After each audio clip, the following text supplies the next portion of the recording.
To order the Middletown City Council meeting for June 6th, 2023. If we could start with a moment of meditation, please, followed by the Pledge of Allegiance.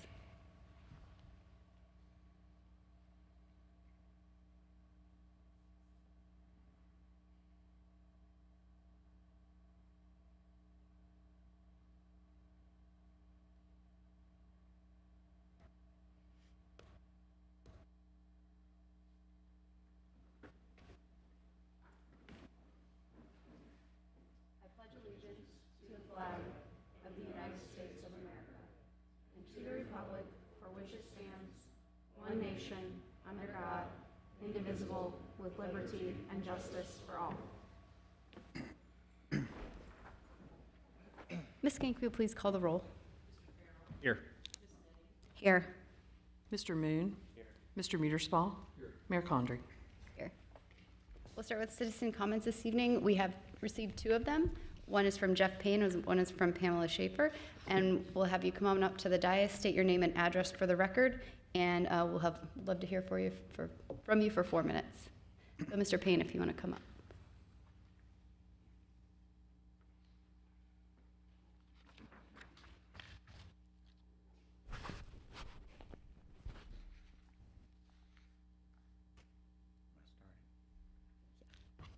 Okay. Jeff Payne, Downtown Middletown, Inc., 1050 Central Avenue. Good evening, Mayor and council members. I'm here to express Downtown Middletown, Inc.'s appreciation for the generous support received from the City of Middletown in support of this year's Women's Wine and Chocolate Walk. The city's crews worked to prepare Governor Square, along with other services provided, helped us show Downtown Middletown as a place to be. The Women's Wine and Chocolate Walk is not just a party for our lady visitors, it's also an economic development event for our community. How so, you might ask? Over 750 tickets were sold for this event. More than 600 women visited our downtown, and if by conservative estimates, they individually spend on average $25 on food or shopping, more than $15,000 in revenue was generated in our downtown businesses. Survey responses from businesses noted higher foot traffic, new customers, most being from out of town. One business responded suggesting that this should happen more than once a year. This event introduced our downtown to many new shoppers. 44% of our ticket purchasers stated that this was their first time attending the event. Based upon zip code analysis, 76% of our visitors were non-Middletown residents. Their home communities included Cincinnati, Franklin, Dayton, Hamilton, Lebanon, and Westchester. Women also came from 13 other states. Our event is designed to provide our visitors with an exciting experience. 93% of surveyed respondents said they would attend again.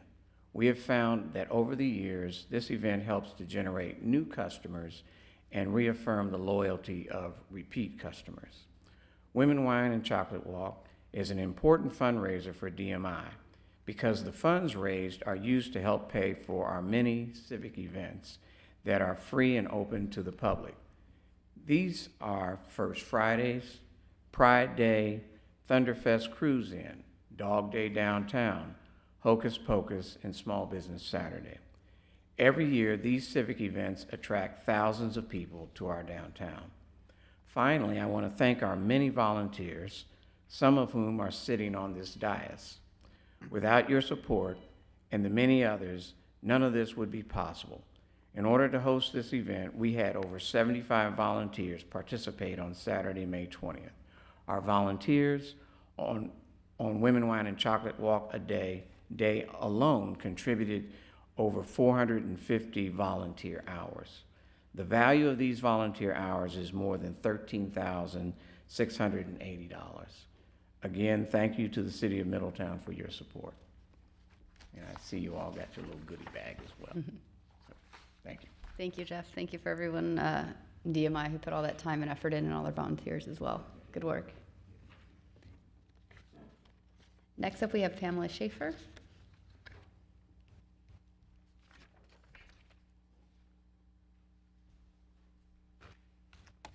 Good evening. The only place that I've seen this advertised, Can you just state your name and address for the record? my name is Pamela Schaefer. Thank you. My address is 7829 Myers Road. Thank you. The only place that I've seen this advertised again is Pride Middletown. It is a Facebook page. And it basically says that on the 23rd of June that they're going to have a drag show on Governor Square. I have to say that I'm very put off by this. If you're over 18 years old, by all means, have at it. But when you're in a city, all of the residents should be considered, not just the Flavor of the Month Club. I don't hate anybody that's gay. I don't hate anybody that's trans. But the people of Middletown have to be stronger, and they have to push back against this indoctrination. If you're going to not allow children in that area, that's fine. If it's an adult-only event. But how can you have a thriving city with having the possibility of some child seeing what they shouldn't be seeing? Basically, is I have a problem with them pushing their ideology on me or anyone else that is below 18 years of age.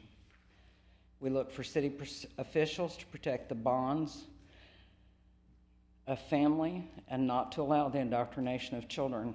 Not only is this in our schools, but it's now being allowed in the public square where innocence of children is not protected or respected.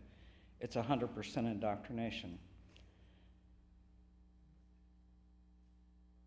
If this would be done in a nightclub with people over 18, I could certainly understand it. But to do it out in public, it's a disrespect to every father, mother, child in this city. And I'm looking for you to stop this. This is, I can't imagine that it's going to do anything to further or anything to gain Middletown new residents or anything like that. But like I said, I see Middletown escaping the moral compass of its residents. And I think that that really needs to be addressed and looked at quite hardly. The other thing that I was going to address, and I don't know where you guys stand with this, it's a completely different topic, is the state of Ohio raising property. I don't know if they're going to raise property values or property taxes 42%. But either or, it's going to create more hardship on families to be able to maintain and keep their properties. I would hope that we would all collectively stand together to push back against this, because I don't see the values in Middletown at 42%. That's insane. So I have also got together with the churches, and I've asked them to pray this abomination right out of existence, that this does not happen in the city of Middletown. I'm sad that it's being put on public display. Have a good evening. Thank you. Thank you very much.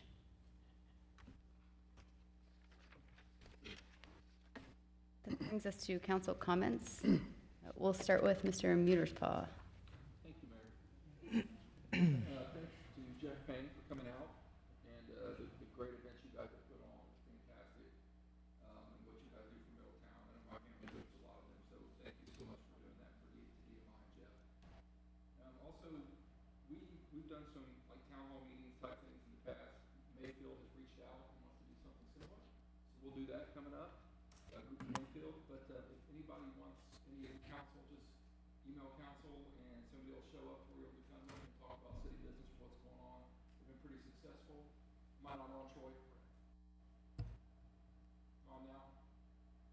I think it's got to be up. Now? There you go. Thank you, Tal. But if anybody can, wants council to come out, just send an email to all the council and somebody will show up and talk at your meeting. I mean, it seems to be pretty successful, so it's a great way to get information out other than just watching it on YouTube. So thank you. That's all I have. Mr. Moon.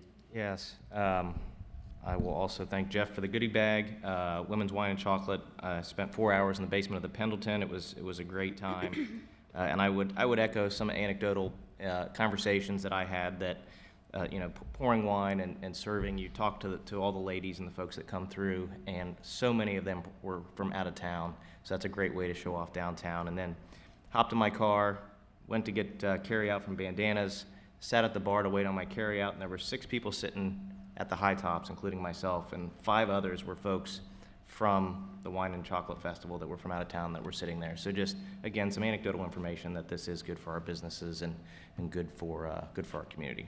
So thanks for putting that on, Jeff, and all of your team, and that's all I have. Thank you. Ms. Ninny. Thank you.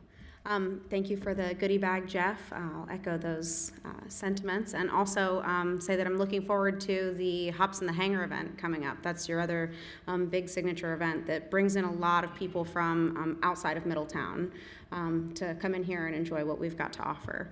I also would like to take a moment to recognize Bill Hollister, who was a retired officer from Middletown's Canine Department and retired after more than 30 years of service for the city, who passed a few weeks ago, just after our last council meeting.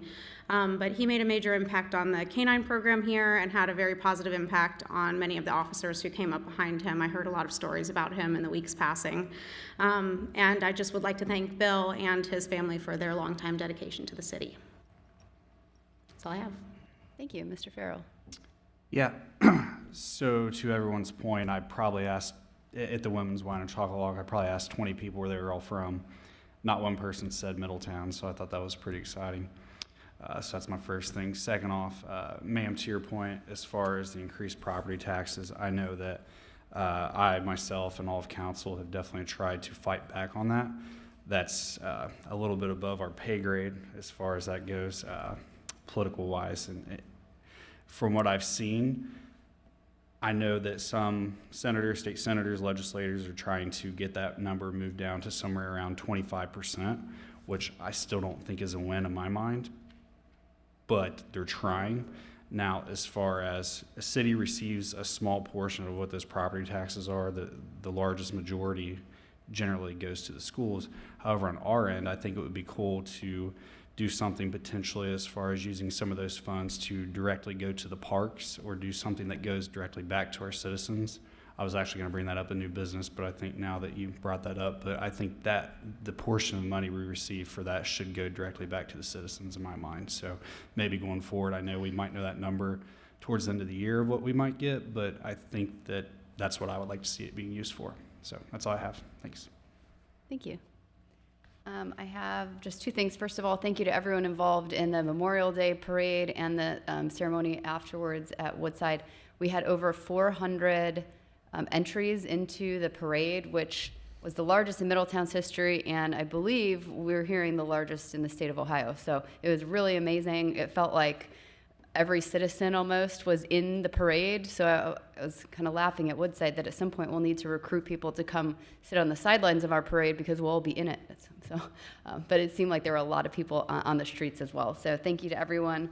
And also the banners are up now downtown for our veterans in memory of those who have passed, and also to honor some who are still alive today. So if you haven't gone to look downtown at those banners, they are really, really amazing and something to be proud of in our city. I've heard a lot of comments about the size of the banners. There's only one size banners that we can put up on those poles, so that's no one's fault, but the size of the pole, I'll leave it at that.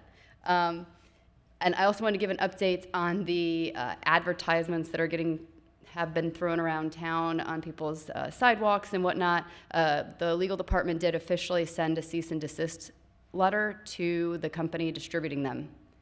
Ironically, I saw one distributed again today, so we'll have to follow up on that. But there is actually some legal action being taken there. So hopefully we get a small win there on littering in our city.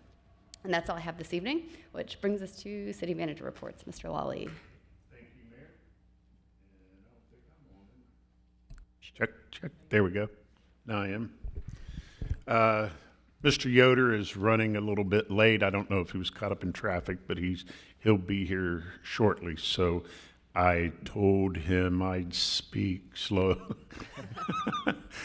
give him time to get here. So I have three things actually to talk tonight in the city manager's report. And the first thing I want to bring up is medical marijuana. I have been approached by a number of individuals, citizens, and asked where the city stands on its medical marijuana policy and felt that it's time for council to revisit this.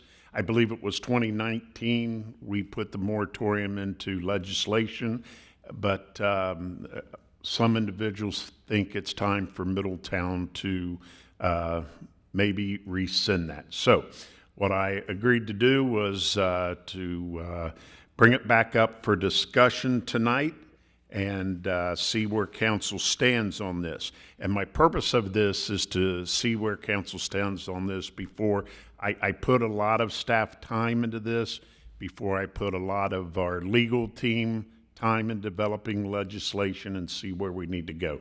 So there is some things for you to consider, and I'll open this up for discussion as I go through them tonight. So if you give me the next slide, please. One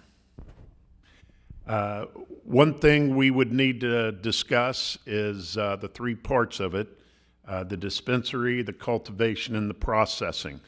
Do we want to proceed and just do dispensary, or would we want to just do cultivation and or processing, or all three? A lot of communities that have gotten into either part of it follow the state regulations.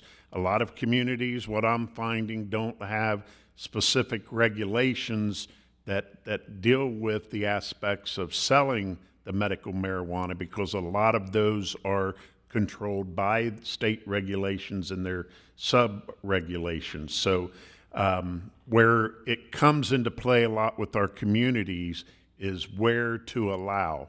So in other words, what a lot of our surrounding communities that do it, their regulation gets into where they are going to allow it. Staff's looked at it a little bit. Our suggestion is if we got into the dispensaries, that we would allow those in the B2, B3, BCF, BCI, and BCO areas. Just to give you a little bit of a recap on that, B2 is our general business district. B3 is the community business district. BCF gets into what's called flex zoning, greenfield space, and BCO is office. Staff felt that if we were going to get into the cultivation and processing, I1, I2, Industrial 1, Industrial 2, and those are industrial parks in our general industrial area, and possibly allowing it in our BCF area. So with that, some of the things we're looking for feedback on is how many licenses would the city allow? You're regulated somewhat by state on that, and I believe the state regulates, is it by county or region? Do you know, Ben? I believe it's by county. I don't think it's by county. region. So, for example, I believe Monroe currently has 2. They're going to go for 2 more, they told us, and cap it at that. And that's just an example. And I think, Councilman Farrell, you might know with 7 Mile, do they just have 1? Just one, correct. And I believe Oxford just has 1. So that's one of the decisions we need to discuss. Who qualifies for a permit? Once again, that would be regulated somewhat by state regulations. What type of building standards, design? Most of your communities put these in areas that are somewhat indiscreet, and you really don't even know it's a dispensary area. The same with your cultivation and your processing. They're in industrial areas. There's not a lot of advertising or signs that indicate what they are. All three generally have very high security. And then we get into, on a local level, we can dictate what we determine if we want to charge license fees to open up. Some communities do, some do not. And then we can also do what is called a local permissive tax. Add an additional 0.25% to a maximum of 2 2/4% on each sale. And then I know there's some crime worries, concerns that a lot of people have. And what I did is ask Chief Burke. He's had discussion with a lot of police agencies just to give you a bit of an idea of where we stand in terms of these areas that have dispensaries mostly, and then cultivation and processing, what they might see in an uptick in crime. Thank you, Mayor and Council. I talked to Lieutenant Cassidy of Springfield. They have 2 businesses. And I just said, can you go back a few years and give me a total? So they said that over a 3-year period, they've had some hit skips in the parking lot. They had 1 burglary of a new establishment. What's a hit skip? Is that It's when somebody hits a car, backs into a car, and then leaves. Okay. So, and then the majority of the calls they get are just alarm calls because they're heavily alarmed, secured. So they, with the wind and different things like that. But they only had 1 burglary. They say it's extremely secure, so only a certain amount of people are allowed inside. And then even officers, when they're checking on them, have to sign the log and get checked in before they're allowed into the dispensaries. So they were very helpful. Then I also contacted Monroe. They have 2 more stores going in, and the same with them. Talking to Lieutenant Curlis over there, he says the main thing is just alarms that they get just because of the security of the establishments. Springfield was very helpful. They said they haven't had any major calls other than when the first establishment opened, they had a burglary there. Other than that, they said that they're great. They cooperate with the police department 100%, and they're always helpful with them. Anything else?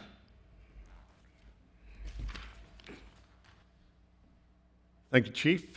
So then what my idea here is to open it up to council. Is this something you want us to, you're interested in staff pursuing to a deeper level and eventually bring legislation to rescind the current moratorium on any of the types of medical marijuana dispensary cultivation processing, or is it still pretty much an issue that we want to let lie and rest?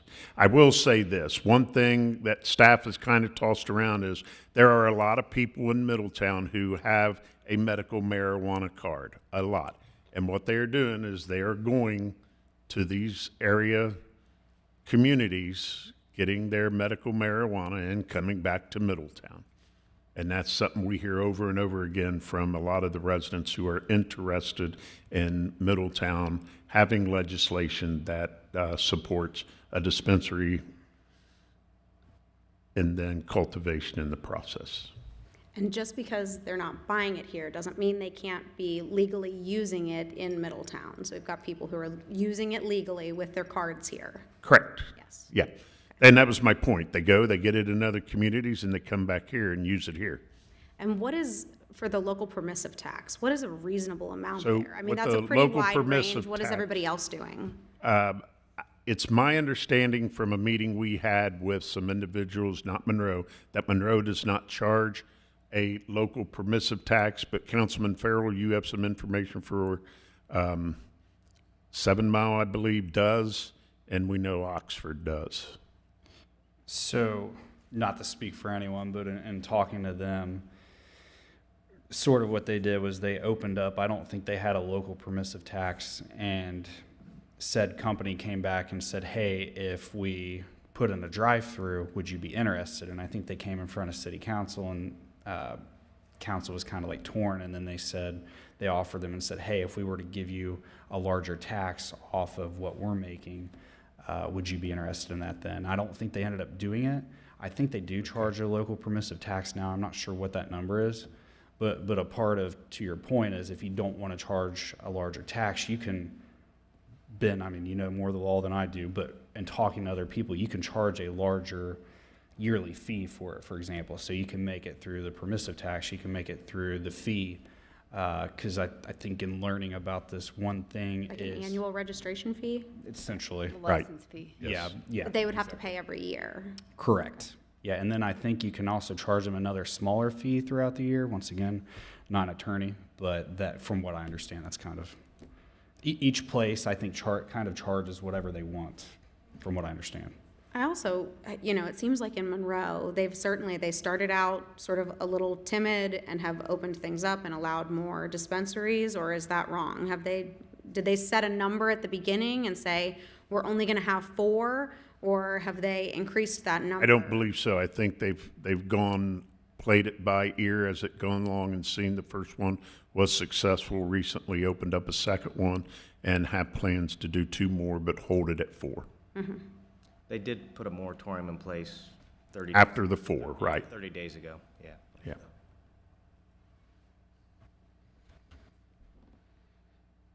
Do we have other moratoriums in place on other industries at the moment?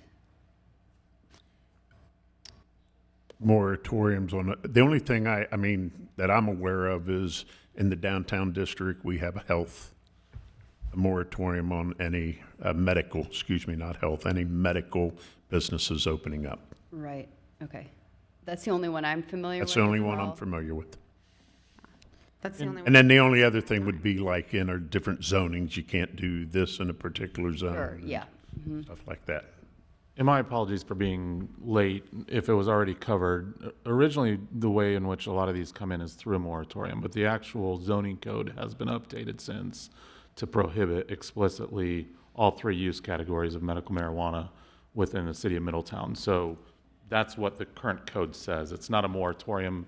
Moratorium, maybe that's just a debate in syntax for geeky lawyers, but moratoriums are supposed to be kind of a temporary thing.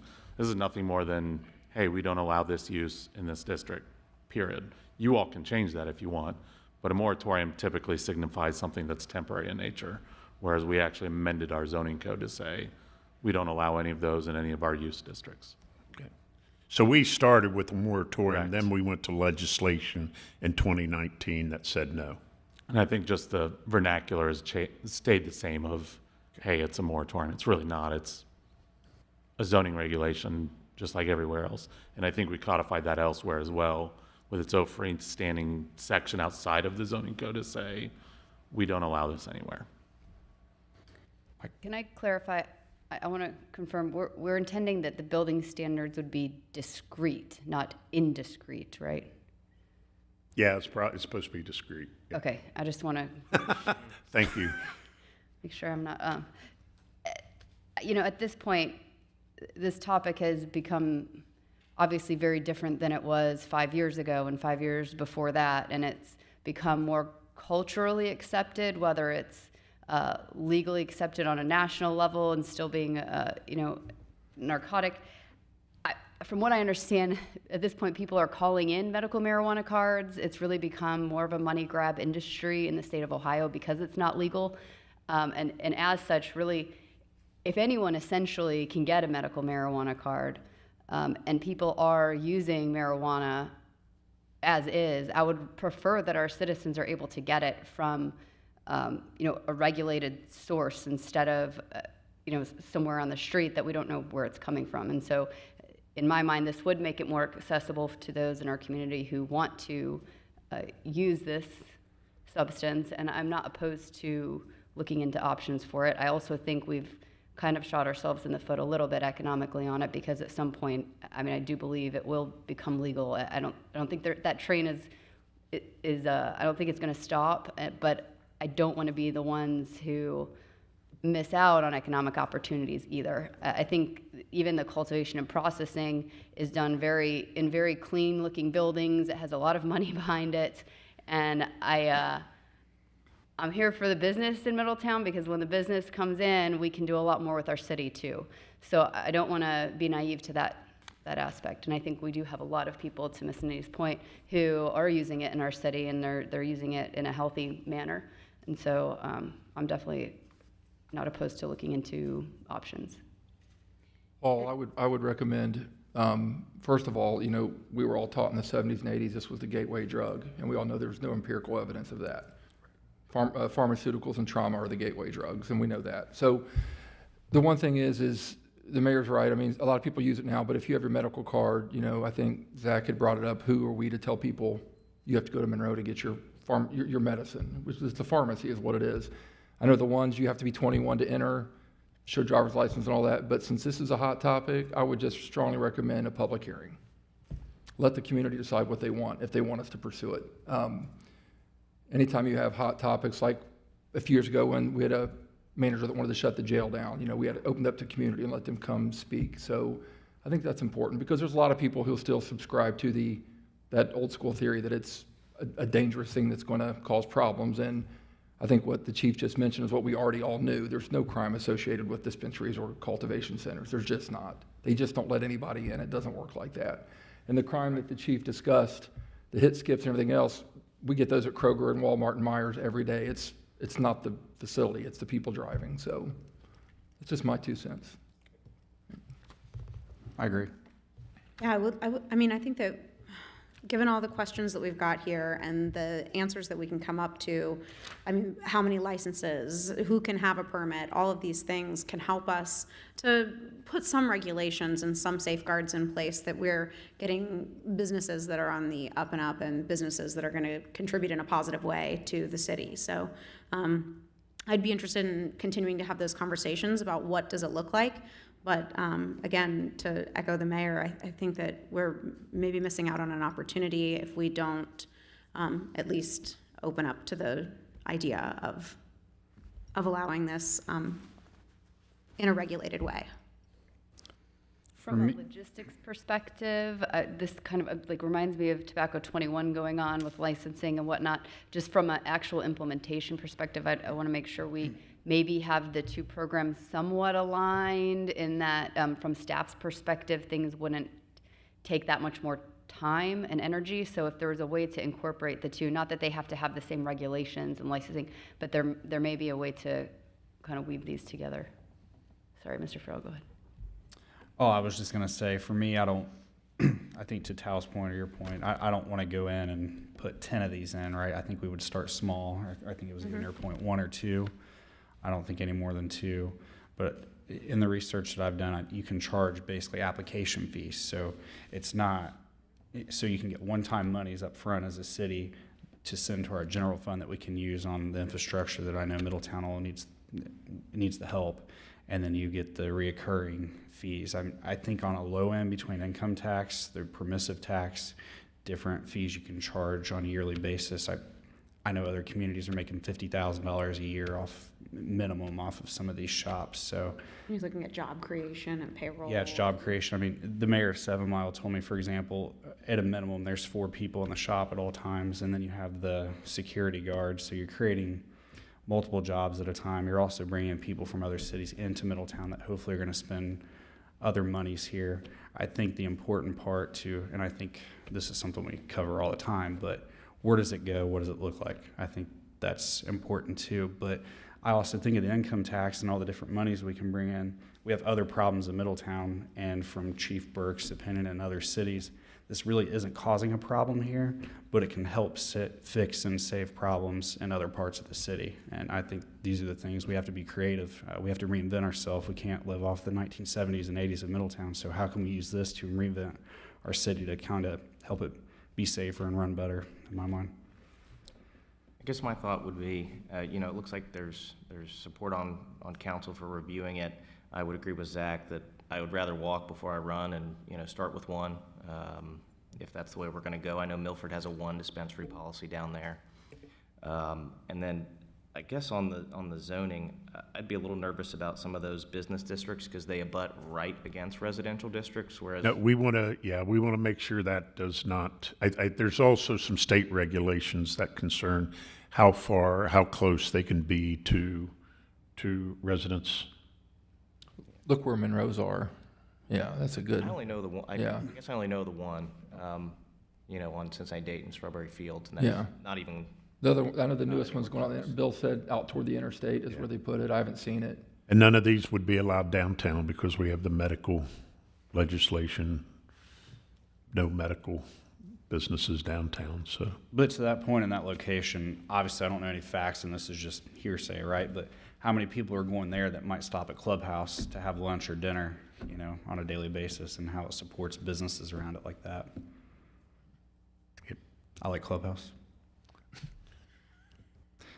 So it sounds to me like we're going to move forward, and I've got just the person to take this project. Probably the straightest, nicest young man in the city building, and we'll get staff on it, and we'll have something for you at a future meeting. Okay. I don't know anybody in the building that fits that description. I'm looking around the room like, who's he talking about? So obviously I'm for the shop, but I think as far as production, just so I'm on the same page as everybody else, I think we're all supportive of that as well. Okay, just want to make sure.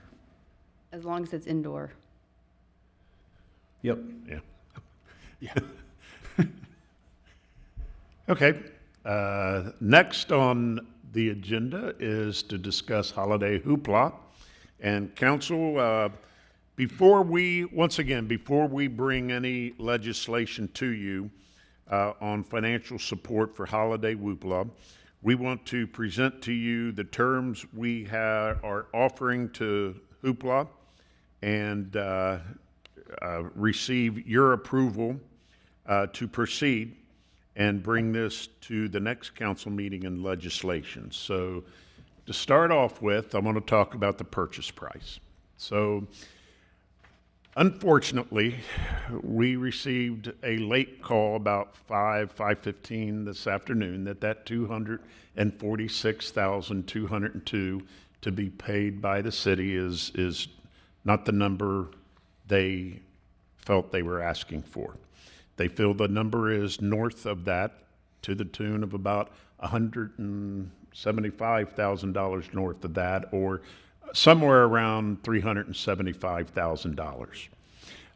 Where the discrepancy lies, I haven't had time to jump in with them to figure that out.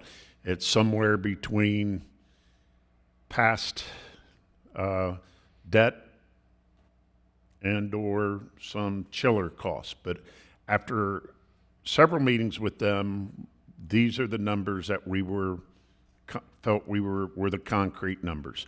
If you recall, at our our work session in January, the number that they agreed to was $242,000.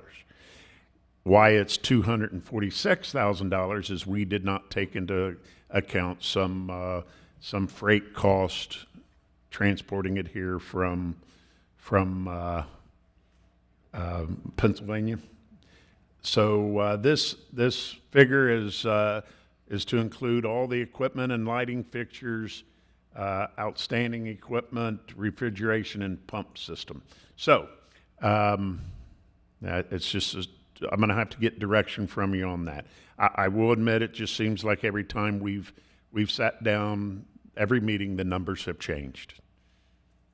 As far as the equipment, purchasing equipment, the equipment is to be purchased, must be new and unused. Magic Ice will deliver and set up one final time in 2023 and 2024 ice skating season, so this next year. There's a minimum of 1 year warranty. However, the city reserves the right to have Magic Ice buy back the ice rink for full price anytime prior to the 25-26 skating season. There would be a 75% buyback between 2025-26 and the 26-27 ice skating season. Then the following year, a 50% buyback. Then the following year, up to 2030, there would be a 25% buyback. Is there one more slide on that, Joy, I believe? Holiday Hoopla will be entirely responsible for the operation and the management. Terms and conditions to be outlined in some subsequent agreement. We'll have some things we have to work through with them. Holiday Hoopla is to be solely responsible for funding the operating ice rink going forward. Holiday Hoopla will indemnify, defend, and hold the city harmless. Holiday Hoopla will carry all necessary insurance. Holiday Hoopla to be responsible for the storage of the ice rink and the equipment. This is a project that we would like to see in Middletown. There's no doubt about that. We think it has been a good thing. However, we're just having a difficult time nailing down what the cost to the city will be. What I made very clear to Holiday Hoopla at our last meeting was this cannot turn into a money pit for the city. That is staff's concern. We're assured by Holiday Hoopla that it will not. One of the concerns we had was what happens if your organization after 1 year, 2 years leaves? Then is the city holding, here we are holding this. That's why you see some of the previous conditions in there that we could sell back the ice rink at the percentage depending on the year and the use. This is where we're at this point. Staff has done everything we can to try to bring this project to a successful beginning, and I guess we're looking for direction from council. The question is this: are you willing to spend the extra $175,000 for this project? And I made it quite clear to Holiday Hoopla that, look, as far as this is no different than the other ARPA funds we have given to other organizations. We said, okay, this is what you want. Here it is. It's your project. Follow the rules and the guidelines. This isn't the city's project to funnel money into for years to come. So with that, that's what I have to put in front of you this evening. It's a $170,000 difference in what we thought. It's go back to the first slide. Nathan had most, and one problem we have here too is we're dealing with three organizations: the city, Hoopla, and the Magic Ice Arena people. That kind of has been a little bit difficult navigating between Hoopla and the third party, but the numbers we have with the team we met with, that included Ben's team, these were what we felt we had nailed down. Who called today about the increase? Was it the ice rink or the hoopla? Avon. Hoopla. We had a conversation with Hoopla today at 5 o'clock. Ben? Yeah, it was actually Carly Sherman with my okay, office. I'm She's sorry. been doing the contract negotiations. She spoke with Holiday Hoopla's attorney, who notified of, hey, wait a minute, that price doesn't include the ice chillers and actually the setup of it. The guesstimate is 125 to 175 on that. We said we thought that was all included before. We said that we would take that information to council tonight. So they thought that was already included in the 246 that we had previously approved. That had previously been represented At prior the meetings. special meeting back in January, at the end of January, the 242,000, which it seemed to me that everybody was in agreement at that meeting that was the cost to get everything there. I hold in my hand, council, copy of the exhibit to the original rental agreement that we were initially asked to just be assigned to the city. And that's what sparked our discussions and that price that was thrown out to you. And it showed a end of 22-23 season, which we're in. There was a purchase option for $127,000. And then bringing the refrigeration, the chiller unit along with it was an additional $115,000. So that was our basis point. And that's what was presented to you in concept at the January work session, and now we're a little bit off that mark. I guess my opinion is, I love the event. I want to see it go on. I like the tentative agreement that you have drawn up and the way it protects the city's interest in future years. I'd have to go back and look at the tape or the minutes from the meeting. I'm willing to stand by my word and commit to what we offered in January, but we do owe them an answer sooner rather than later, being this month probably, because they're running up against time where they need to plan for the fall, or for the winter rather. But I'm willing to stick to what I committed to in January. I would agree. I'm willing to stick to the amount that we all agreed upon was an appropriate amount to spend on this. My concern is if we're not making up the difference, are they going to be able to?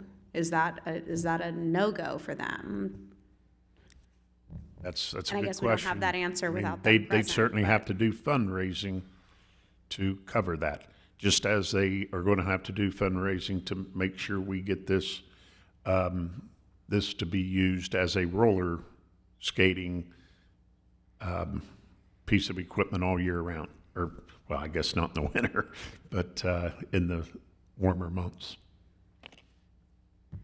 I mean, $250,000 is a lot of money, and we did make that kind of commitment, and I think that shows that we want this to be here and that we want to support this event. But I just don't know how much further that can go, or how much further that can stretch.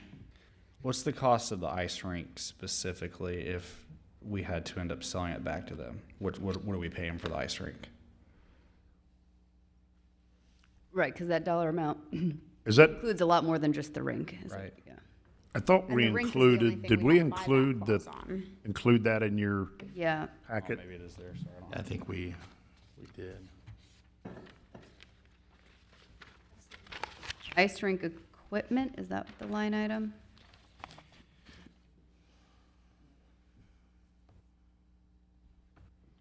So the majority bulk of it is that $127,000. That's the framework of the rink. That's the grid. That's the cooling system, or the liquid cooling, the ethylene glycol and water mixture. Comes with vapor barrier, your secondary refrigerant coolant, your rental skates, and the like. And so that was what staff felt was being, shown as, okay, here it is. There are some other things on that, invoice that was received. Like I said, and I think Paul hit upon this, we've got actually 3 parties involved here trying to figure life out. We have the city, we have Hoopla, and then we have the rink vendor. And one of the reasons why this thing's been dragging out for a while is that, comparison of contractual language versus what's being discussed and understood by the parties, at least when we meet, and then getting it back and forth. We're just having a hard time nailing it here. So just out of curiosity, do you have a rough estimate of what, because we're paying this out of bed tax, if I'm not mistaken?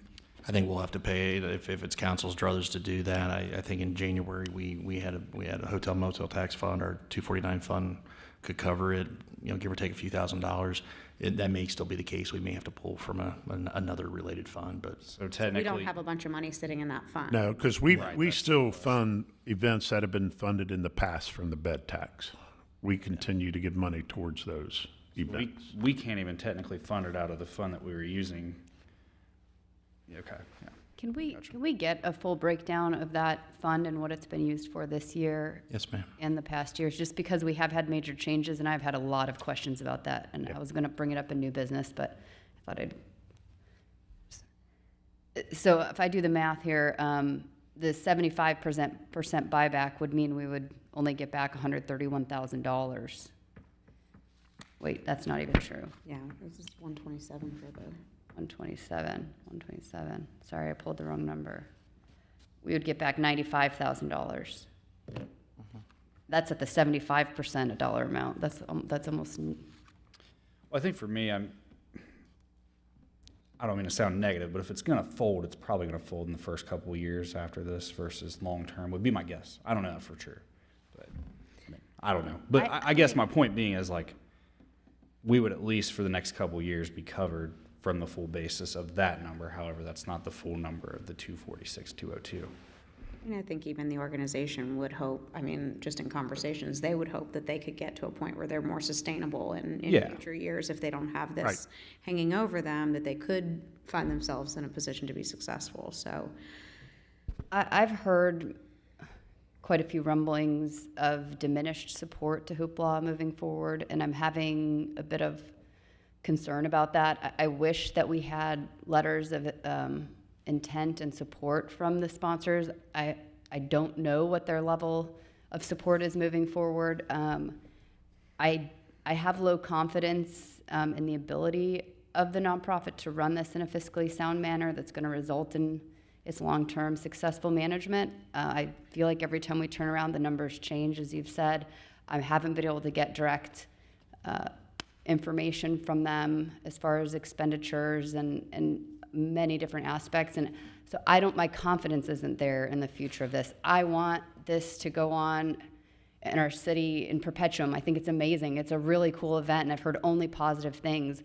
I just look at the numbers, and I'm looking at it from a logical perspective instead of the emotional one. The emotional one would be, we want this in our city, no question, whatever we can do to get there. I just am trying to balance that, and it's a tough one because we want everyone in our city to have great, amazing things. We just aren't a rich city, and we have to be really fiscally conservative so that we can do the absolute necessary things and then find the funds that we have left to do the quality of life things to move forward too. So it's a constant battle, and I know everybody's feeling that, and I appreciate all the work city staff has put into this. I agree with Mr. Moon.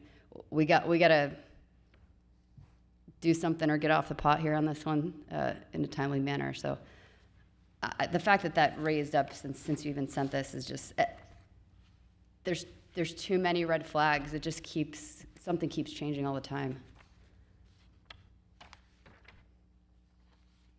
So I guess, what we will do is go back and meet with Hoopla and say, we need to work something out because, the number in the area of 242 and 246 is what we felt is the number that everybody had agreed to back at our work session in January. And somehow I don't, that those numbers have grown, their organization's going to have to figure it out. They also said that they were not going to be capable of storing the ice rink, and that's gone back and forth a lot. Now I see they're going to. Well, once again, that's what we're telling them. Right. Is, the way I seen it was like many other events or help that we've given our ARPA dollars and other funds to. And it's been like one time, here it is, this is what you need. The rest of the operation is your responsibility. City does not have the staff nor the ongoing funds to support a project like this indefinitely. I get it, it brings people downtown. It provides some economic stimulus to downtown, but once again, we're we don't have endless funds to put into a lot of projects. There's a reason why not every city doesn't have an ice rink. I mean, it's a tough one to run, I know, and I know they've done a good job of trying to make that happen the last couple of years for us. I also do want to remind everyone that we are putting in 3 sheets of ice by the interstate, and so maybe at some point we could help fund some community events to allow kids to get out and skate still. Even if this didn't move forward in some fashion, we might be able to create an annual event around that or something. I'm not saying that's the end of hoopla officially, but it is something that is in the future of our city, I hope. Okay, so we'll have further discussion with them, and we might have something to report back to you at the next council meeting. I think at some point, the next council meeting has to be, we've got to finalize this, though, one way or another. I think to Al's Yeah. point earlier, like, we've got to. But for both them and for city staff. Yeah, for everybody involved. I mean, this has been, 5 months running at this point? Over the same. Yeah, I don't, once again, I don't really. Well, I'm not saying it's your fault. As staff recommendation, I don't see staff recommending going any more than the 246.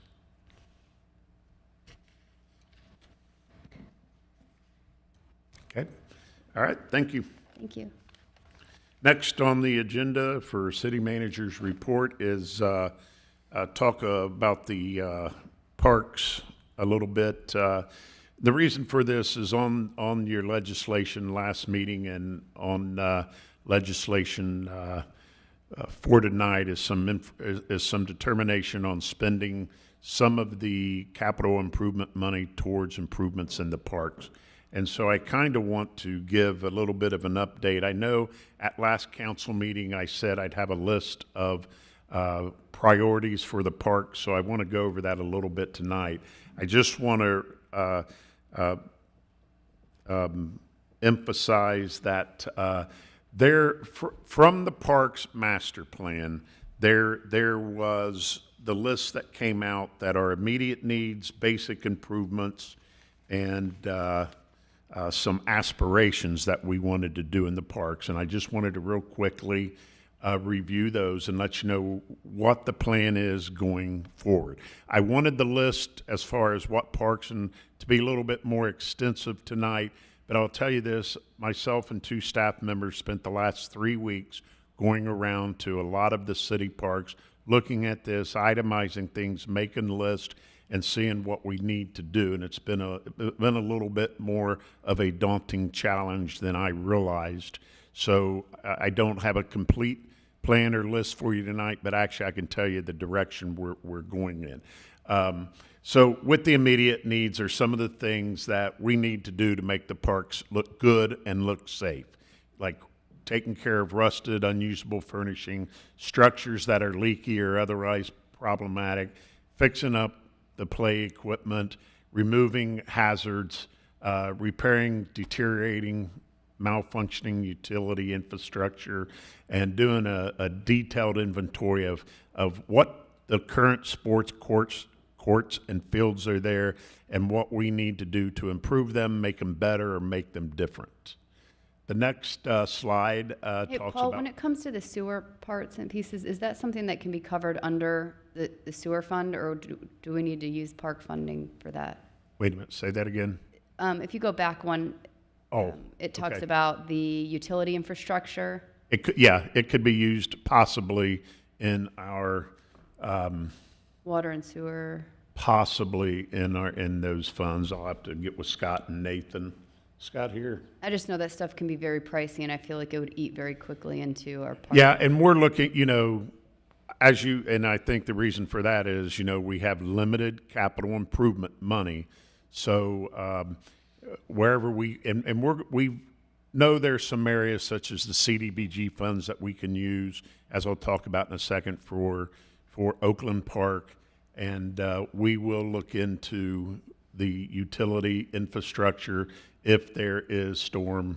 You're just saying this is a need. You're not saying that we use this specifically money for that, right? That's kind of what you're saying. I'm telling you, this is immediate need that we may that's use what I'm some of saying. this. Yeah. Right, I just right. wanted to have Money them look for. into it. Yeah, definitely.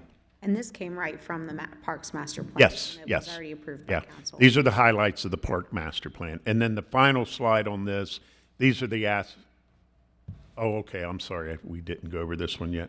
The improved lighting for safety, restrooms, upgraded play environments, improved ADA accessibility, connecting the parks with walking loops, new and improved recreational courts, fields, converting unused areas of turf grass to things such as pollinator planting. We've talked with Middletown Connect, and it's something we can work with them about possibly putting in their desire of some gardens and stuff for the Middletown Connect program.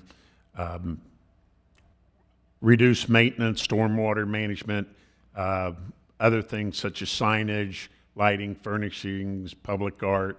And then the last slide, these are if we had all the money in the world, these are some of the assignments that the park master plans put in there. Celebrate the community's connection to the river, doing things downtown better, connecting all the parks, taking time, large investments, key partnerships to bring all the parks together.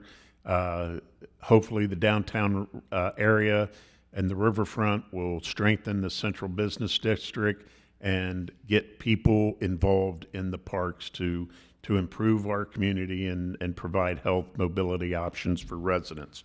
So essentially, as I said, me and a couple staff members have gone around over the last several weeks and to look at the parks individually. And the idea is, there was that idea, if you read the parks master plan, we're seeing that as a guideline, a plan, but it's not something that we have to follow like steps 1, 2, 3, 4, 5, 6.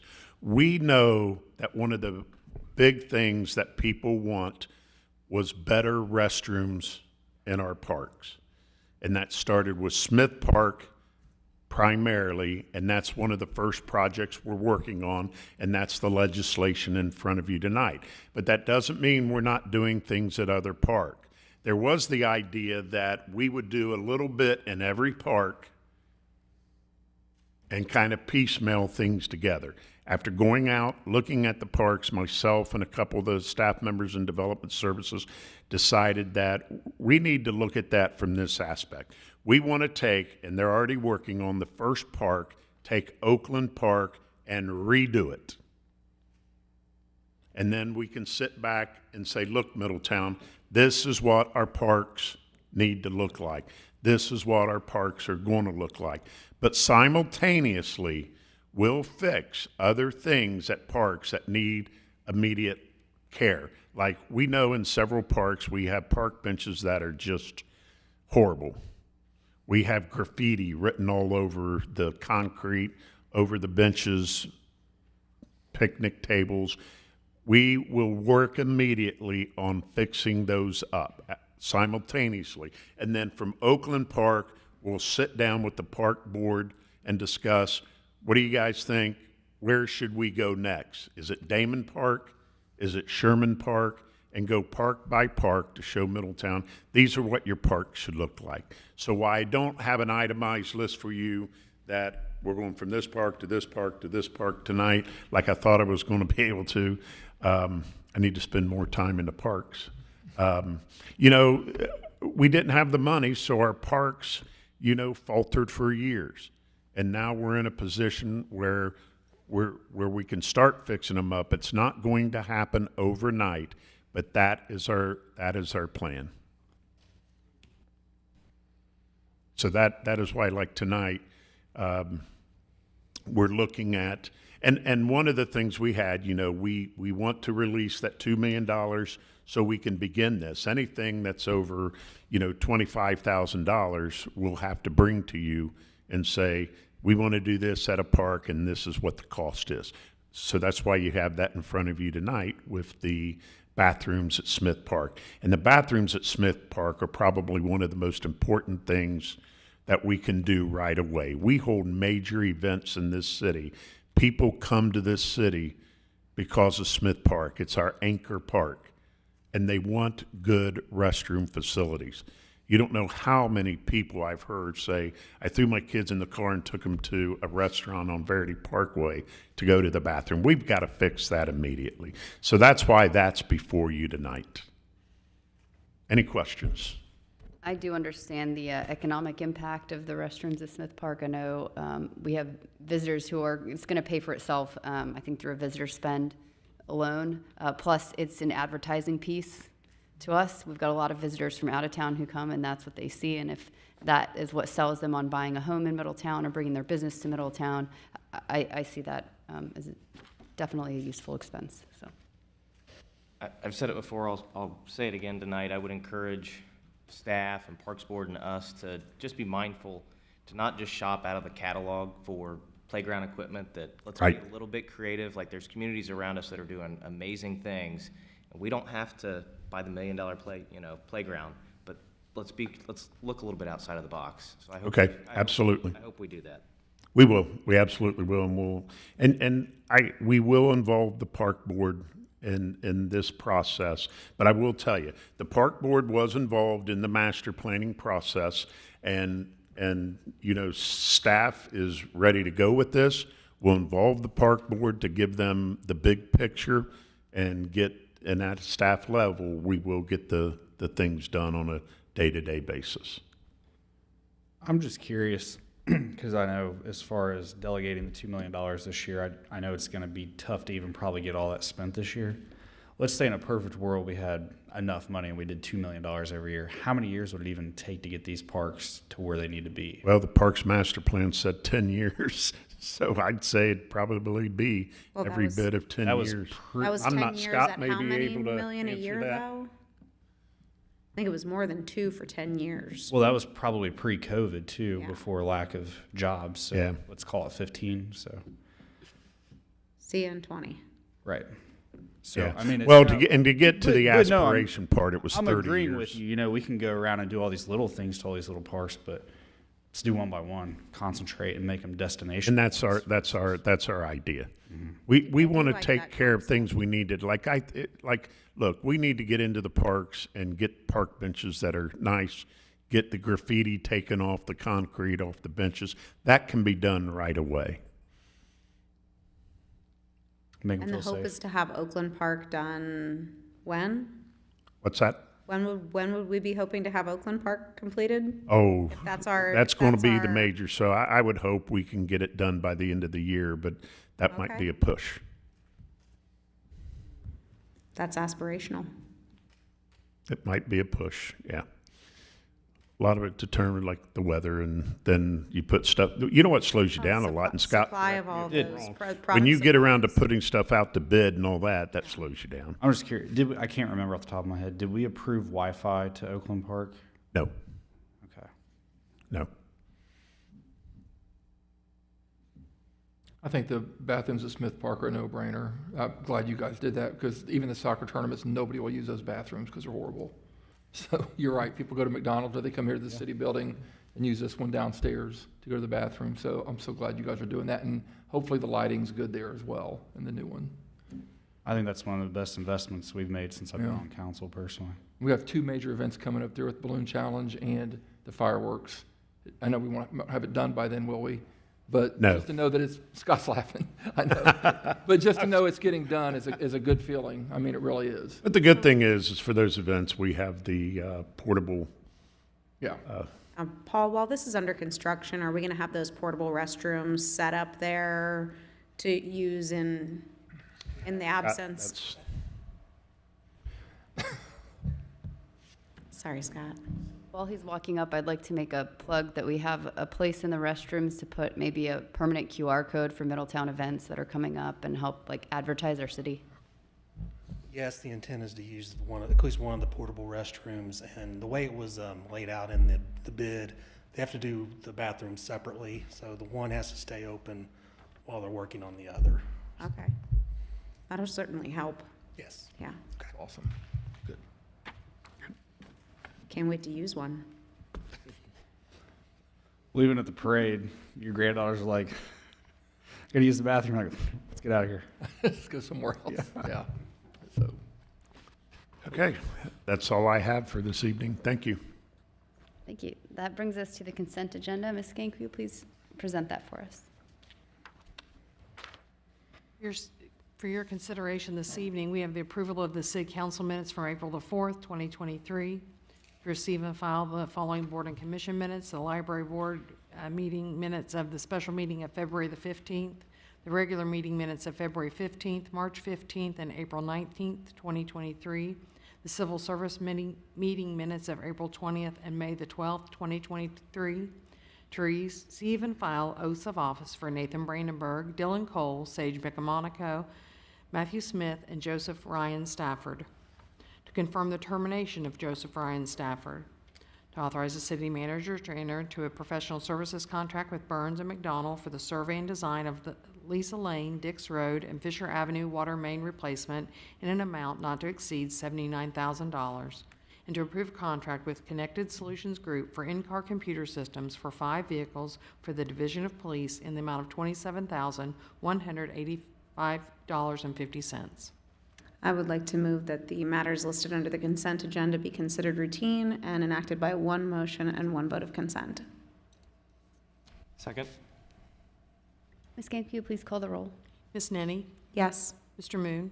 Yes. Mr. Muederspaw? Yes. Mayor Condrey? Yes. Mr. Farrell? Yes.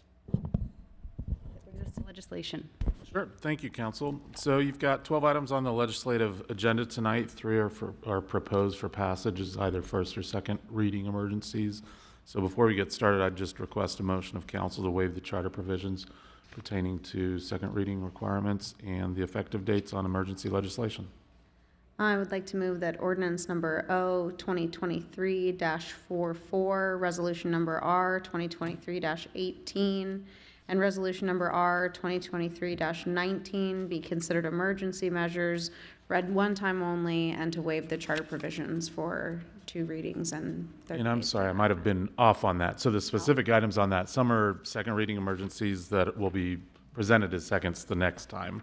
Specifically, the items that were Oh, I'm proposed for sorry. passage, and that's my fault, I should have clarified better, is the first item is a second reading emergency, a second item, which is a second reading emergency, and then it's the 7th item actually that's on there, ordinance number O 2023-44. All right. I would like to amend my motion to designate that resolution number R 2023-13, resolution number R 2023-14, and and ordinance number O 2023-44 be considered emergency measures. Second. Ms. Gank, will you please call the roll? Mr. Moon? Yes. Mr. Muederspaw? Yes. Mayor Condrey? Yes. Ms. Nenny? Yes. Mr. Farrell? Yes. All right, first item is resolution number R 2023-13, a resolution to make adjustments to appropriations for current expenses and other expenditures of the city of Middletown, counties of Butler and Warren, state of Ohio, for the period ending December 31st, 2023, and declaring an emergency. This is general and capital improvement funds, and again, it's a second reading. So move for adoption. Second. I don't have anything further to add on this. This is to release the $2 million from the capital improvement fund to get going on our parks improvement. Any comments or questions? Okay, Ms. Gank, will you please call the roll? Mr. Muederspaw? Yes. Mayor Condrey? Yes. Mr. Farrell? Yes. Ms. Nenny? Yes. Mr. Moon? Yes. Thank you. Second item is resolution number R 2023-14, a resolution to make adjustments to appropriations for current expenses and other expenditures of the city of Middletown, counties of Butler and Warren, state of Ohio, for the period ending December 31st, 2023, and declaring an emergency. This is general fund economic development, legal services, again, a second reading emergency. So move for adoption. Second. Mr. Lawley? Nothing further to add from the last meeting. I have a recommendation that we look at increasing this budget line item permanently. I feel like we just continue to put more funds into legal, and in this case, this is in general for good because it's for economic development, so Right. that's We've been great, but the discussing that optics over of the it are last- not great. We've been discussing that need over the last several weeks. Okay, Yeah. And hopefully, a lot of those will be reimbursed expense on the tail end as well, but sure, yeah. On Your this one, point, I yes, get it. right. Any other comments or questions? Okay, Ms. Gank, will you please call the roll? Mayor Condrey? Yes. Mr. Farrell? Yes. Ms. Nenny? Yes. Mr. Moon? Yes. Mr. Muederspaw? Yes. third item is ordinance number O 2023-43, an ordinance establishing a procedure for and authorizing the purchase of a 2800 GPM Sulzer pump for the Kensington Pump Station from National Water Services. Second reading. So move for adoption. Second. Nothing further to add. Any comments or questions from council? Ms. Gank, will you please call the roll? Mr. Farrell? Yes. Ms. Nenny? Yes. Mr. Moon? Yes. Mr. Muederspaw? Yes. Mayor Condrey? Yes. Fourth item is resolution R 2023-15, a resolution delegating certain special assessment authority to the Butler County Land Reutilization Corporation in connection with nuisance abatement efforts carried out pursuant to Ohio's Building Demolition and Site Revitalization Program on certain real property located within the city of Middletown's corporate boundaries. Second reading. So move for adoption. Second.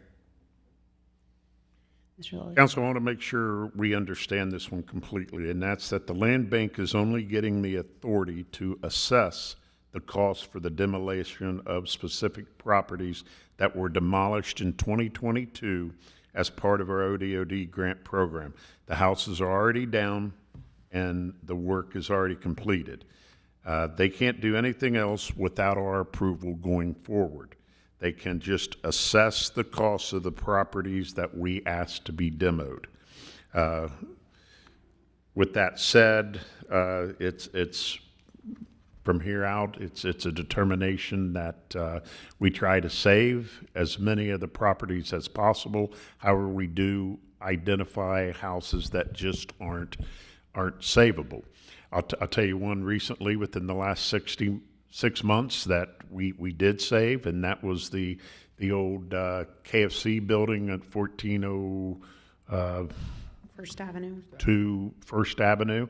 You know, the land bank wanted to tear that down, and we said, my God, no, it's a beautiful facility, you know. And so staff works very hard to save the structures it can. However, we have identified houses that they're really beyond being saved. If you start looking at the total, like $15,000 to take it down, and versus trying to rehab it, you know, getting into the cost of rehabbing it, you know, it's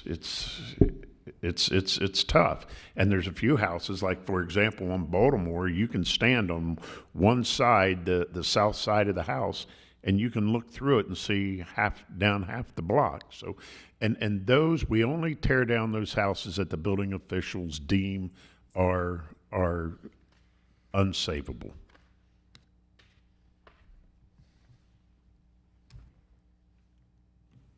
Any other comments or questions? Okay, Ms. Skank, will you please call the roll? Ms. Nenny? Yes. Mr. Moon? Yes. Mr. Muederspaw? Yes. Mayor Condrey? Yes. Mr. Farrell? Yes. And thank you for the clarification, by the way, Paul. Fifth item is. Oh, let's try the microphone. Fifth item is Resolution R 2023-16, a resolution authorizing the city manager to apply for a matching grant and enter into a grant agreement with the Ohio Department of Transportation, Office of Aviation, for the Apron F Rehabilitation Project at Middletown Regional Airport.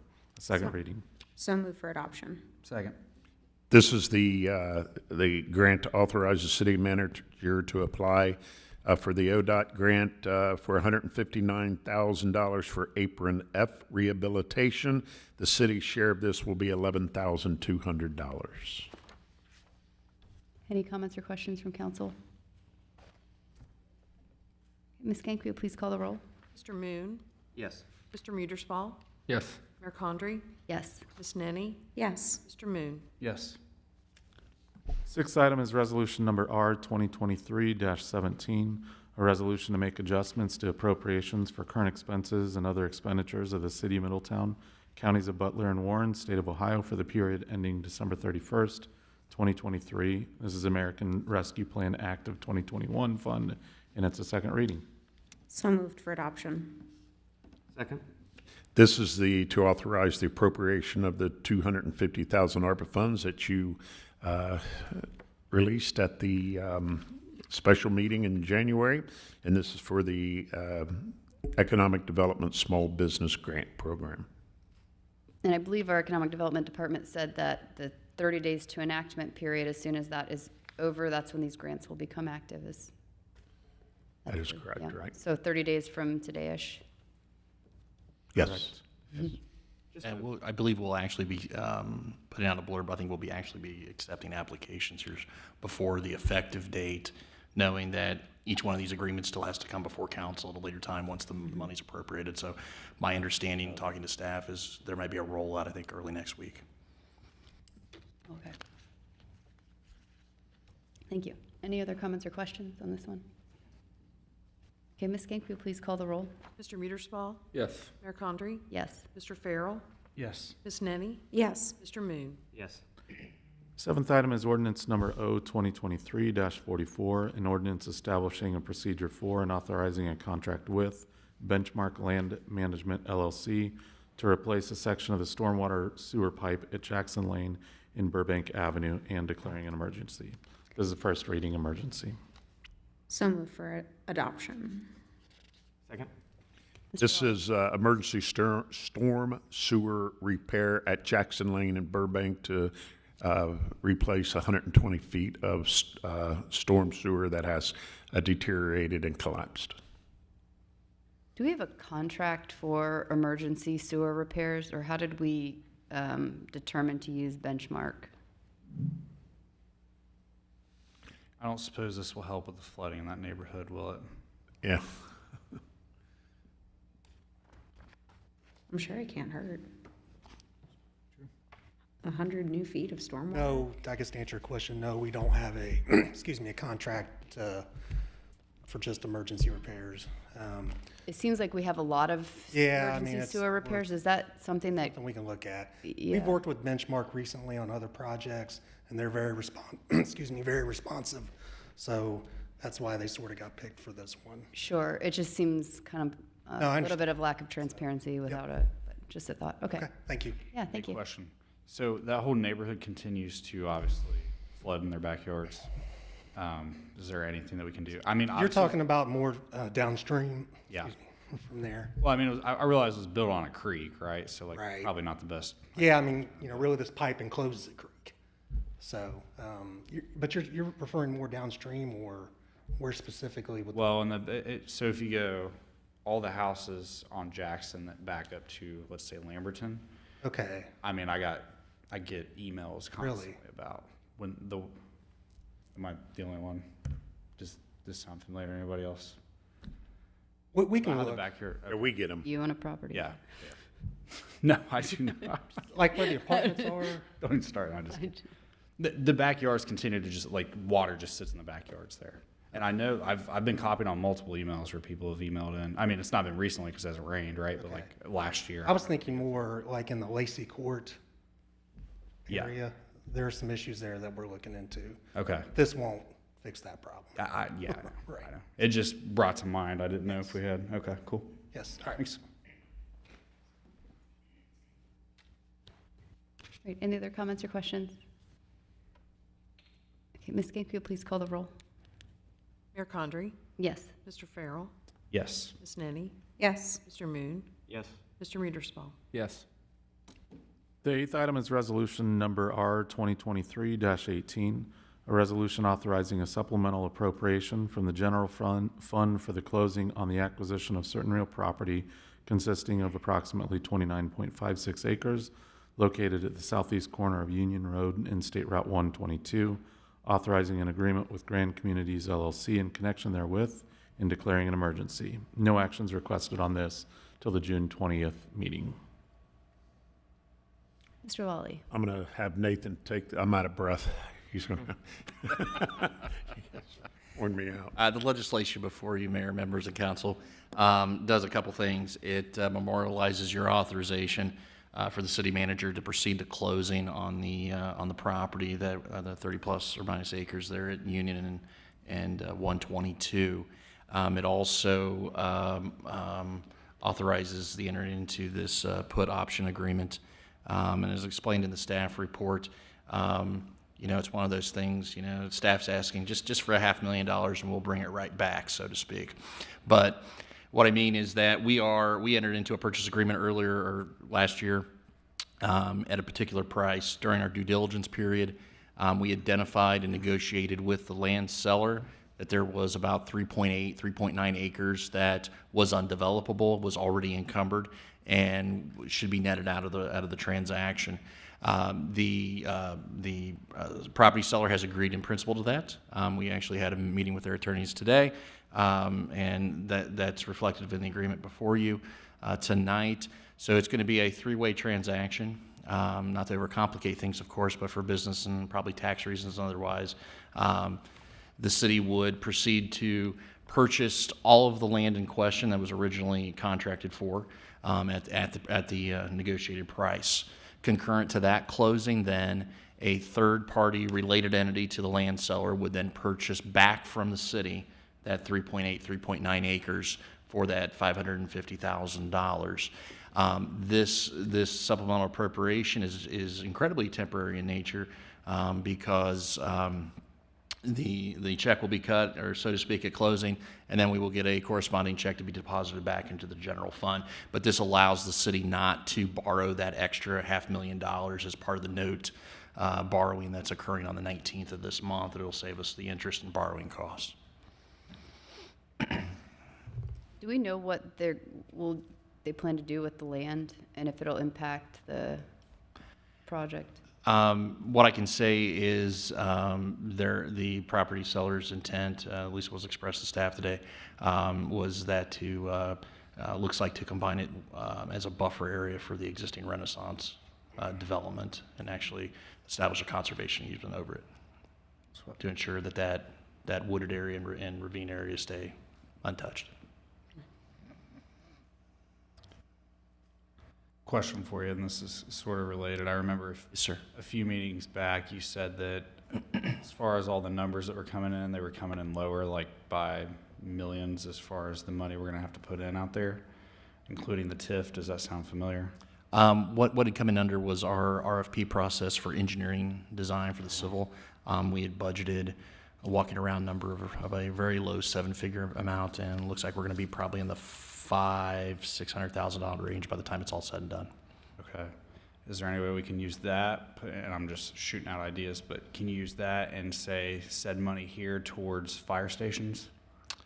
No, because that's not the purpose for which the note proceeds are being borrowed for.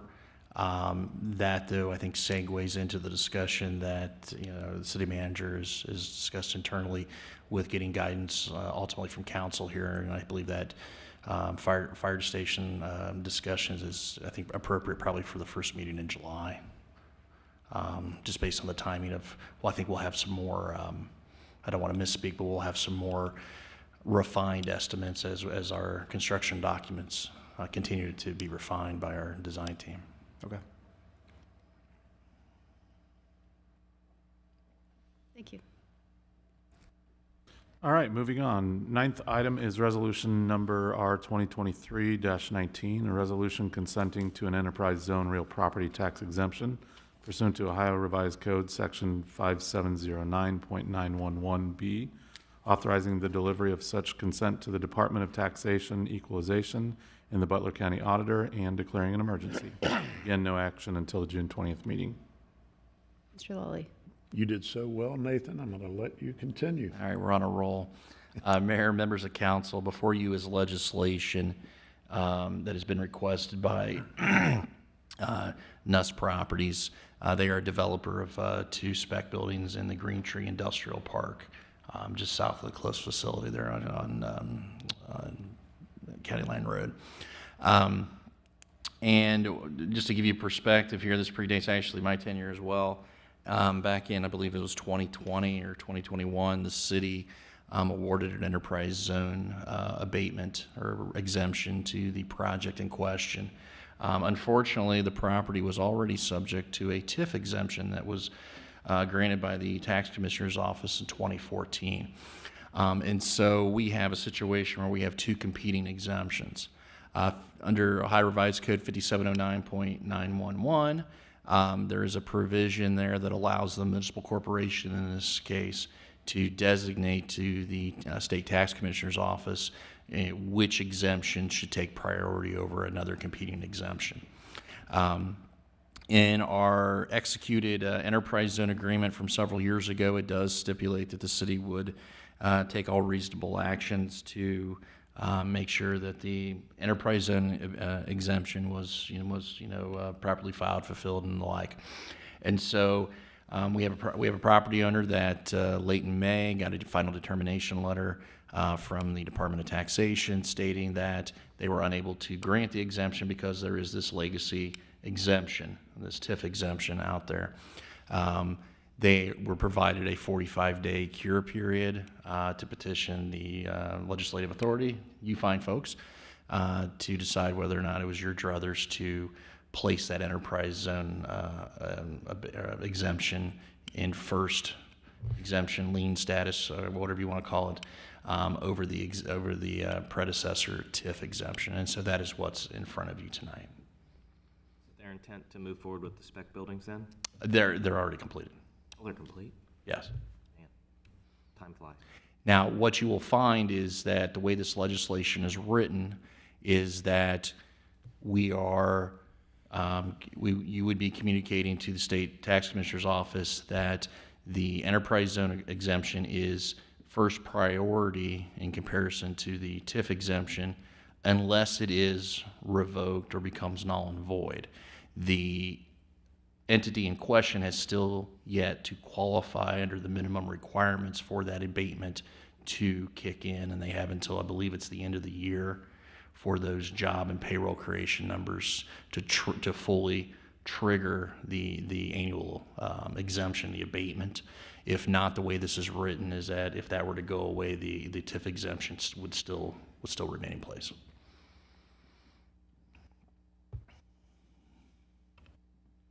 Thank you, sounds good. Moving on, item 10 is ordinance number O-2023-45, an ordinance establishing a procedure for and authorizing a 3-year contract with Crown Castle to provide a backup internet circuit, a first reading. Mr. Lully. Yep, this is to add an additional internet circuit for use by city personnel. We're requesting this to be done where we are going to have a cost of $1,000 for one time for a connection to the city building, and then $885 per month for 3 to 4 years for a total of $32,860 from our telecommunications budget. And this will provide us with a backup circuit in case our primary circuit goes down. If our primary circuit goes down, essentially communications from the city building, we're sunk. What are the mission-critical communications that would end up on the secondary? I'm going to let Troy go over that. Mayor and the council, really what we're doing is we already have 2 internet connections.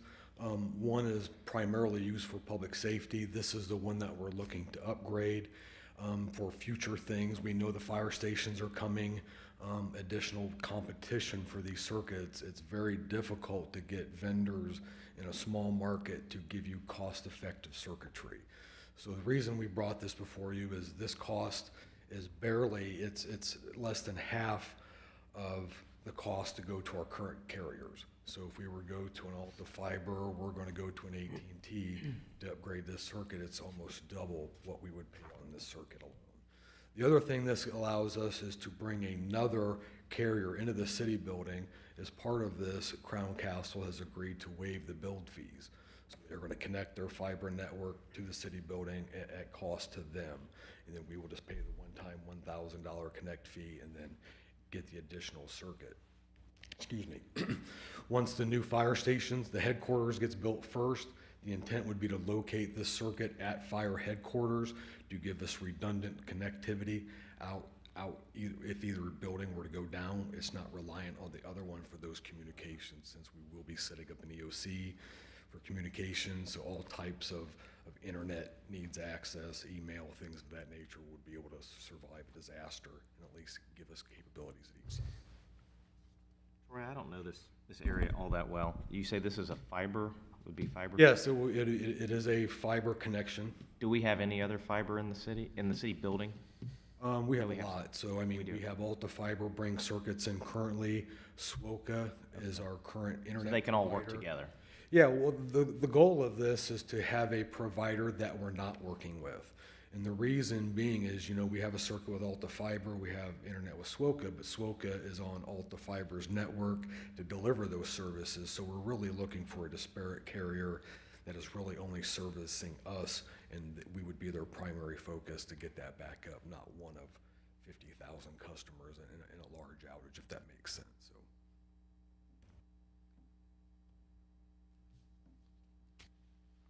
Do they provide for any other municipalities?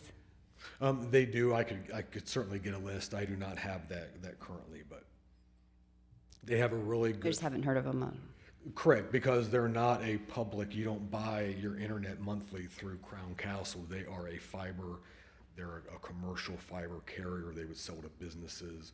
that type of thing, not to a home residential. So they're very new in this building, or in this area, but their fiber network lines up really well with some of the future plans that we may have. And just give us, better rates moving forward, so. All right, thank you. Thank you. 11th item is ordinance number O-2023-46, an ordinance authorizing the city manager to grant an easement to the Board of Park Commissioners of Metro Parks of Butler County, Ohio, for construction and maintenance of a section of the Great Miami River Trail across the city-owned parcel at 300 Oxford State Road. This is a first reading. Council, this grants Butler Metro Parks an easement so that they can extend the Great Miami River Trail, which will cross the eastern edge of our water refinery facility and allow them to connect to Monroe to further extend the trail south, and this gives them the easement right. It's everything behind the fence on that side of the water refinery. It's not actually inside the fence, so it'll be on the outside of the fence. That still will be inaccessible to people. Inaccessible.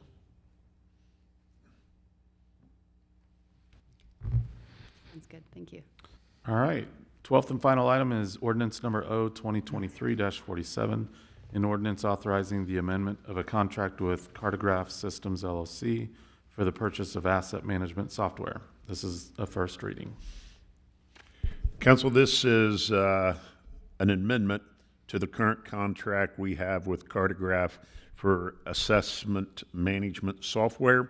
Currently, it is used by 50 public works staff members. They ran a pilot program. The pilot program was so successful and allowed them to do their job more efficiently. We're wanting to expand the users to an unlimited amount, which will allow more public works personnel to utilize the software. There's also some additional advantages to it that deal with integrating the water billing software to make their process a bit more efficiently. The financial impact will be about $10,503, which will be paid out of the water and sewer capital funds. Is Public Works the only department using the asset management software? I believe so, yes. I don't know, other than maybe a little bit of finance, Nathan, on the water billing. Yeah, I mean, with this contract amendment, the utility billing division of finance would be able to integrate with the work order system that's part of the Cartograph system, so that we're not having redundant data entry and tracking work orders and status of repairs or service calls or like in two different systems. They'll just merge and talk to each other, and it'll save a lot of time and also improve accuracy. Okay, is it also the system that's tied into, like, we were talking about, like, snowplow tracking and different vehicles? No, Okay, so it doesn't have to do with that? no. When it I see doesn't. asset management, that's what I Yeah. partially think of. No. Okay. So I spoke with Ally about this after the last park board meeting I was at, and we were talking about just how they've been using it and how it's more beneficial in certain ways, and like breaking down the hours and the time that public works employees are spending on certain projects inside of the park system. Right. And that sort of thing. Like just even the reports that park board has gotten lately are they provide a better insight into how they're spending their time and their energy. So I know Steve's nodding his head up there that the reports are just one of the proofs for me of the change in the system. But I did think that the snowplow and all of that kind of stuff is broken down. Maybe not the tracking, like live tracking, that's a different thing, but. Okay. It is integrated, okay. Okay, that's all of our legislation this evening, and then we have a follow-up motion agenda item. To authorize a contract with Lutz Construction Management in the amount of $246,750 for the remodeling of the restrooms at Smith Park. So move for adoption? Second? Any comments or questions? Okay, Ms. Skank, you'll please call the roll. Mr. Farrell? Yes. Ms. Nenny? Yes. Mr. Moon? Yes. Mr. Muederspaw? Yes. Mayor Condrey? Yes. That should bring us to new business. Any new business items this evening? I just had a follow-up from earlier, just if we could get a list of what's being used for the hotel tax. That would be, I'm sorry, listen. if we could get a list of what's being spent from a hotel tax Oh, yep. money, that would be helpful. Thank you. Any other new Shoot business that item? out to you in an email. Great. Okay, hearing nothing else, we have a request to move to executive session under the authority of ORC 121.22G2 to consider the purchase of property for public purposes or for the sale of property at competitive bidding if premature disclosure of information would give an unfair competitive or bargaining advantage. And under the authority of ORC 121.22G3, conferences with an attorney for the public body concerning disputes involving the public body that are subject of pending or imminent court action. Do we have a motion to move to executive session? So moved. Second? Ms. Skank, will you please call the roll? Ms. Nenny? Yes. Mr. Moon? Yes. Mr. Muederspaw? Yes. Mayor Condrey? Yes. Mr. Farrell? Yes.